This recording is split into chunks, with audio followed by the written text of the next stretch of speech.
Nick, the Grandpa Gold Buick, is about to meet the gold standard polish.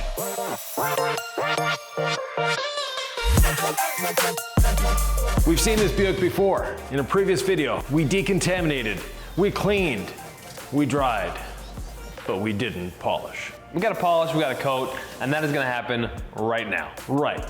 We did a test spot. We established that the gold standard obviously is going to do the trick, but we're actually going to use our wool pad on this one. This is very hard 20-year-old paint. It will respond exceptionally well to our wool pad. If it's 20-year-old paint, less is more, guys. Don't go crazy with it, but the good news with the gold standard polish, it's not a very aggressive polish. It's pad dependent, so with the gold standard wool cutting pad, it's going to cut more. The only thing that I want you to think about is, not that it's not safe on trim, but when you're using a waffle pad, we actually polish trim. When we're using a wool pad, we're not afraid of trim, but we're not gonna intentionally polish. So just be cognizant of this old trim, know that it's okay to bump up against it, but don't intentionally polish. Yeah, don't spend 5 minutes polishing the trim. Yeah, exactly. So we're gonna get some great results on this. We already did our test panel. But Ivan, why wouldn't they use the gold standard waffle? Why would they use the wool versus the foam? So the waffle pad will actually do a very good job, but the wool pad actually gave us a higher gloss reading than the waffle pad. So, in one step. Yeah, in one step. So the wool pad is gonna give us just a little more cut.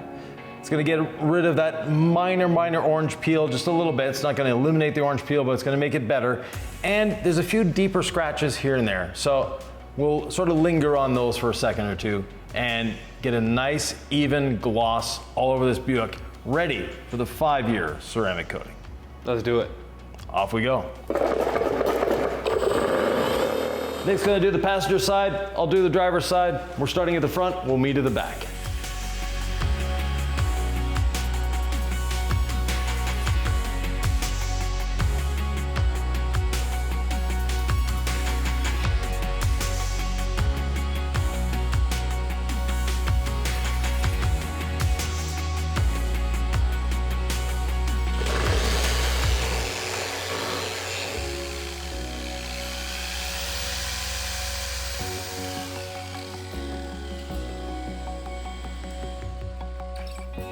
You'll notice what we did here. Slow back and forth motions, 50% overlap, going once like this, once this way, doing another one like that, and then another in the other direction. 4 passes, that's all we need. We don't need more than that. If you want to do more, you can. The working time of the gold standard is long, but we're also leaving it there because we don't have to be worried and stressed about wiping it off immediately or it's gonna dry there like concrete. No, we can leave it there, do the whole car, then come back and dry it off. I'm also intentionally leaving a couple of deep scratches that I see. Yeah. 20-year-old paint, it's original paint. I'm not gonna be a hero and try to go after this. It's gonna remove too much clear coat.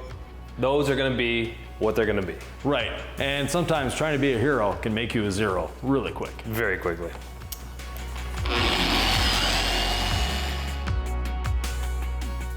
Another question we quite often get is, what if my car is ceramic coated? Can I put another ceramic coating on it?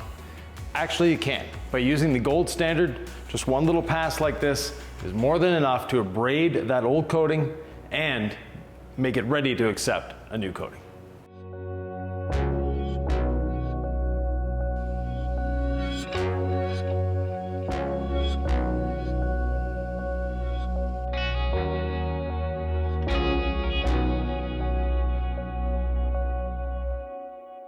Nick, all polished? All polished. Ready to wipe off.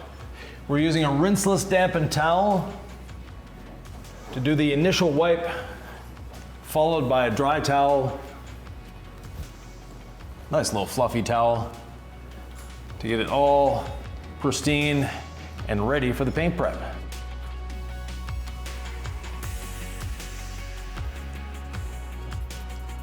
Nick, a lot of people give themselves extra work. How so? They take a dry towel to wipe off the polish. Now, the damp towel makes it almost effortless, simple, and you have a lot less risk of damaging the surface again. Well, let's see a demo, because I'll bet you're right. I think a lot of people assume that a dry towel is the way to go. Yeah, a short nap, damp towel does a much better job. If you want to try a fluffy dry towel to remove your polish residue, have fun. I already did, and once again, I'm back to the Ivan method.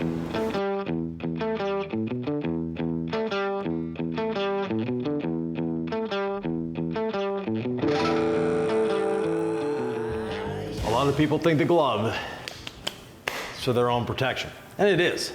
But more importantly, it's to protect the paint from our greasy little fingers. I'm always a glove guy. Yeah, I just like wearing them. not a bad idea. So panel prep, very easy. We apply it to the towel, we apply it to the surface, and before it all dries away, we buff it to a shine. And what that is doing is the solvents in the panel prep are lifting up any waxes, greases, or oils to the surface of the panel prep, and then we're wiping off the panel prep, taking away all those nasty little contaminants that we don't want anymore. Nick, there's also a very good reason for using two different towels. Yeah, you mentioned this the other day. I was just spraying panel prep onto a towel and then kind of flipping it and doing the dry side. So I knew I wanted to buff it with the dry side afterwards, but you mentioned two towels and it was a pretty good reason. Right, so two towels, very easy. It keeps your mind in the right place. You don't forget which towel you're using because you know that the one towel is to apply and the one is to wipe. And I'm very much a fan of the low nap towel for this.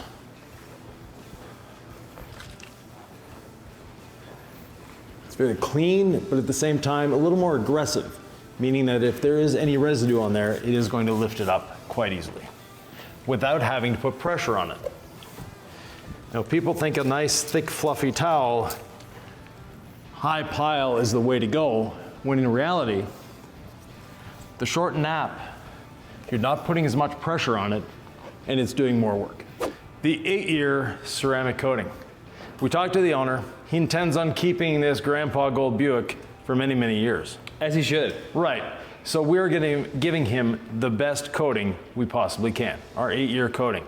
Now, we originally mentioned the 5-year, but gloss is not important to him as longevity, even though this is a very glossy coating. And those who have used our coating all say they love the 8-year. Right. It is slick. Yeah. And of course, we know from the chemist, it's going to last the longest. Exactly.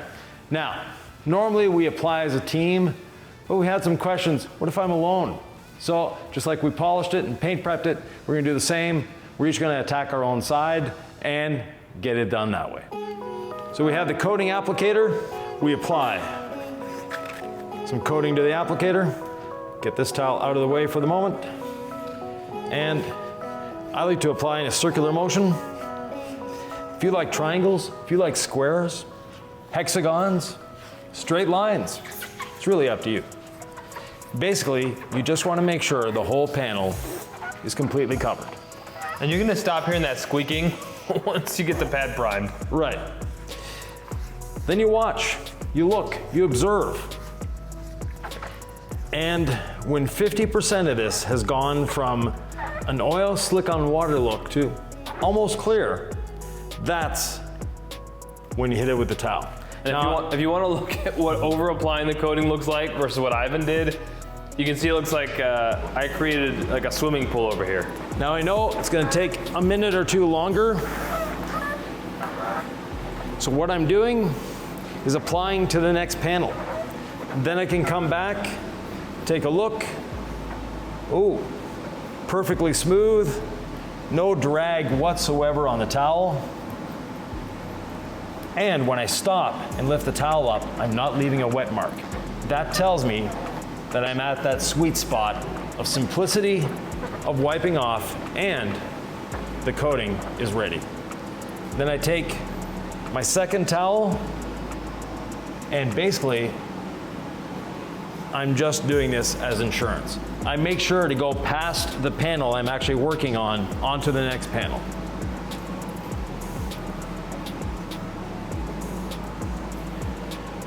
Now the fender isn't quite ready yet, so I can move to the roof while that fender is curing. and you may or may not hear a faint little fan noise in the background, we got our air conditioner fixed. So we excuse ourselves for that noise, but at the same time, it makes coating application much easier.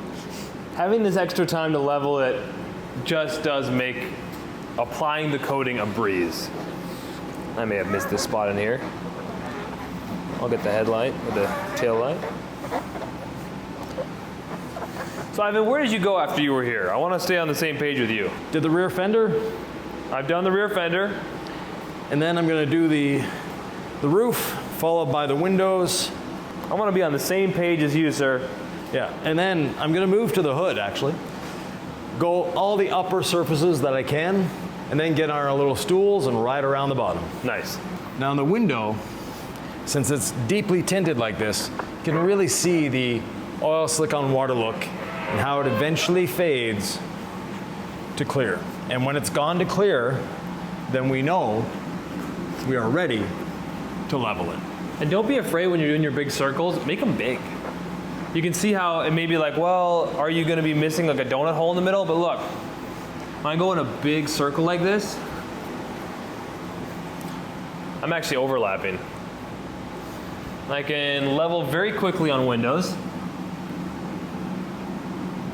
and plastic, as opposed to paint where I tend to. Let it dwell a few seconds longer. Yep. And already it is super slick. So I'm doing the side windows, the driver's door mirror, the B-pillars, getting all of this coated. And like Nick mentioned, we want to do the glass a little quicker. Look how easily this levels. One pass with the Pearl Weave leveling towel, and bingo. We have amazing glass. Since we polished these windows, they've never been this clean before. I love the idea of having two separate color towels when you're doing the coating. You know which one your leveling towel is and you know which one your insurance towel is. Yeah, definitely. It just simplifies the process. Let's avoid high spots. That's my goal. Yeah. So if you're ever in Heber City, Utah, or Salt Lake, in that area, look up Nick. I think he has a few high spots on his car. It's a reminder that the coating is there. Yeah, definitely. I actually kind of like seeing them.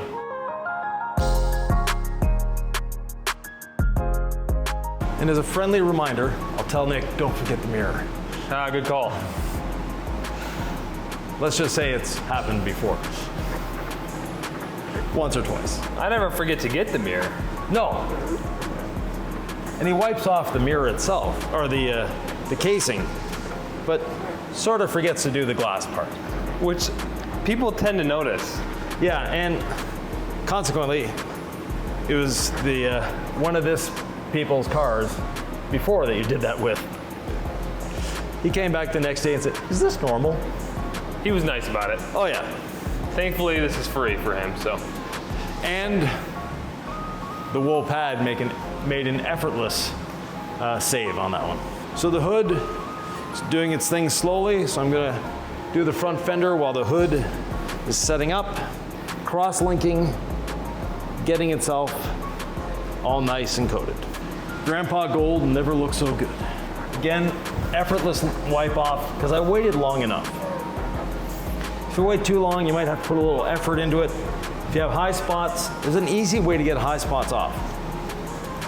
If you're working quickly enough, meaning about 2 hours after you've installed the coating, you can come back with your coating applicator and just apply a little more coating. Now, other than Nick's favorite mirror, some coating areas that are very prone to high spots by everyone. Intersections of panels. That's a big one.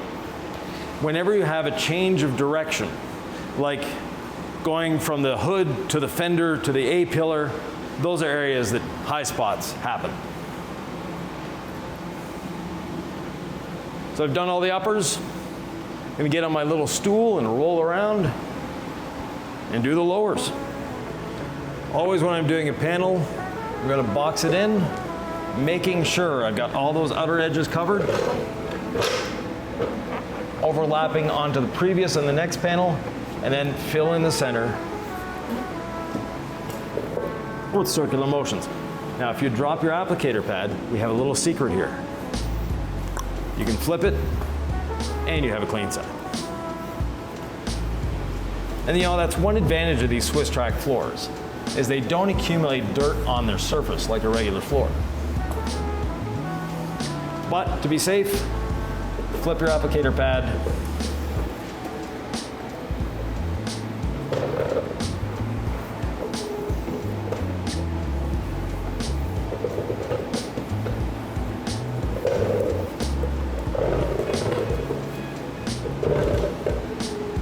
And looking at this, I can do the other door before wiping this one off.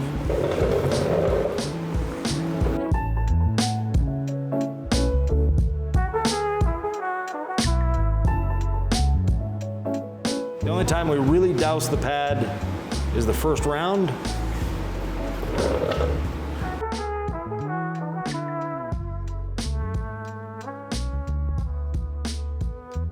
And a lot of people ask us about the foam applicators. Why are we suggesting foam over microfiber like a lot of other people? Well, the foam actually takes in less of the coating and spreads it a lot easier. It's a larger surface and it's softer, meaning less chance of pressure points.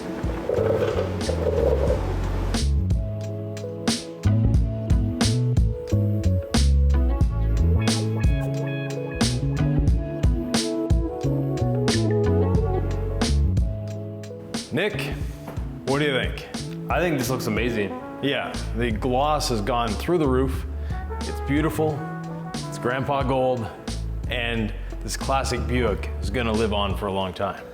I gotta tell you, it totally changed my life when I went to a leveling towel like the one we have on DIYdetail.com, this green coating leveling towel, and then a separate towel for the insurance wipe. Exactly. It just keeps my mind right. Exactly. You start with great intentions, but you've washed, you've deconned, you've polished, now you're coating, and especially if you're alone, it's easy to get confused. This system works. Right, and we still have our applicators, and you notice the wash bucket came back. How did that happen? The magic of television. We're putting our applicators and our towels in the wash bucket. We tell you, please, do not wash your beautiful Buick for 7 days after having it coated.